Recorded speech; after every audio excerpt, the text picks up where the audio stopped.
We're here today at Manufacturing Day.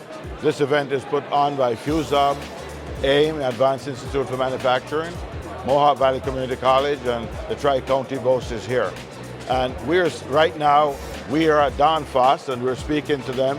They are leading the green transition here with the device they make to help with EVs. You know, workforce development in New York State, I think there's been an awful lot of investment by the state to help develop and redevelop what I would consider the manufacturing workforce. This particular industry is very heavy in what we consider advanced manufacturing technology, and without the help from the state to help develop some of those skills, it would be a little bit more challenging for us to take and put a facility in here and have it be successful. So Mary, how do you think the day is going so far? Oh, I didn't realize it had been that long since we'd had one of these events, and I always liked it. It's so good to see the kids come out and see that there's things happening in the Mohawk Valley and manufacturing especially, and there's new products, there's old products, it's just great. You know, the objective of this is to have students realize that, you know, manufacturing is really a good job, and whether they want to start at the ground level or come in as engineers, whatever they want to do with their career, we just want to expose it to them.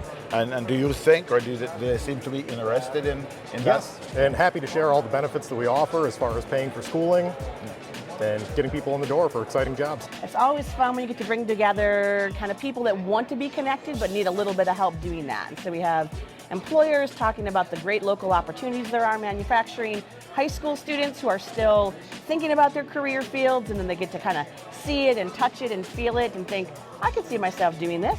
And then our college students who are studying but want to connect with employers so they're ready for the job market when they graduate.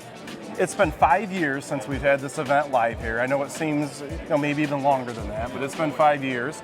And seeing the 35 or 40 manufacturers that we have here, the 275 to 300 students, I see a smile on everyone's face. Speaking with the manufacturers, I feel like they're getting a lot, out of this whole thing. Students are asking really good questions, and I think I'm very pleased with it, and I couldn't be happier. You know, when you come into an event like this, you're always excited, happy to see people, but when you see the energy of the students, you see the manufacturers engaging with people, you can't have a better feeling to see this. I think from what I'm judging now is that people seem to be very happy. The students are coming to tables, asking questions, being exposed to what manufacturing is, especially in our area. What you're looking at, man, is the power of New York State and New York MEP coming together to work for manufacturers here in the great state of New York. Thank you for your partnership. Thank you, Everton.